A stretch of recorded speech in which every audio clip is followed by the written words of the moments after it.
Audio Jungle.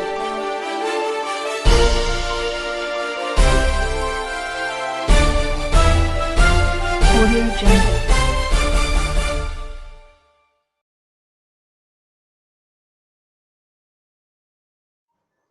Welcome to AVR news. సకాలంలో అత్యవసరమైన మెదడు శస్త్రచికిత్స చేసి రోగి ప్రాణాలను కాపాడిన మలకపేట యశోద హాస్పిటల్ వైద్య బృందం. ఆకస్మికంగా వచ్చే తీవ్రమైన తలనొప్పి చాలాసార్లు సాధారణ సమస్యగా భావిస్తాము.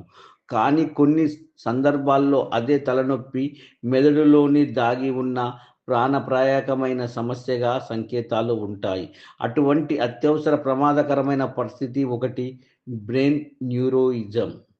మెదడులోని రక్తనాళాలను బలహీనం చేసి బెలూన్లా ఉబ్బుతుంది. అప్పటికైనా పగిలిపోయి ప్రమాదం ఉంటుంది. ఆ పరిస్థితి బ్రెయిన్ న్యూరోయిజం. పగిలినప్పుడు మెదడులోని ఆకస్మిక రక్తస్రావణం జరుగుతుంది. ఇది క్షణాల్లోని శాశ్వత నర సంబంధించిన లోపాలను, కోమా లేదా మరణానికి దారితీస్తుంది. ఇలాంటి పరిస్థితుల్లో ఆలస్యం చేయకుండా మెదడు స్కాన్ చేయడం, ఖచ్చితమైన నిర్ణయానికి రావడం, వెంటనే సరైన శస్త్రచికిత్స చేయడానికి అత్యంత కీలకం. ఈ అత్యంత అవసరమైన పరిస్థితుల్లో Yashoda super speciality hospital Malkapet neuro surgeon వైద్య బృందం సకాలంలో స్పందించి కీలక నిర్ణయాలు తీసుకుని తక్షణమే నిర్ధారించి మరియు అత్యవసరమైన ఓపెన్ బ్రెయిన్ శస్త్రచికిత్స ద్వారా పగిలిపోయిన భారీ బ్రెయిన్ న్యూరోయిజంతో బాధపడుతున్న 49 సంవత్సరాల రోగి ప్రాణాలు కాపాడిన వైద్య బృందం. So in such cases we also consider emergency surgery because of this life-threatening situation. So what we did was we took up the patient for emergency. Got a headache experience here in patients. That is called dangerous headache. అట్లాంటి headaches వచ్చిన పేషెంట్స్కి యూజువల్గా తలలో రక్తం కారడం, mainly రక్తనాళం ఏదైతే ఉందో అది బలూన్లాగా ఉండిపోయి పగిలిపోవడం వల్ల యూజువల్గా అవుతుంది.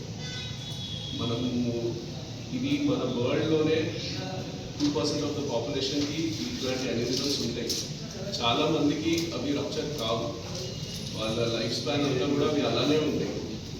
కొంతమందికి మెయిన్లీ బీపీ రావడం కానీ, స్మోకింగ్ హిస్టరీ ఉన్న వాళ్ళకి కానీ, మిగతా జెనెటిక్ ప్రాబ్లమ్స్ ఉన్న వాళ్ళకి ఇది పగిలిపోయే అవకాశం చాలా ఎక్కువ ఉంటుంది.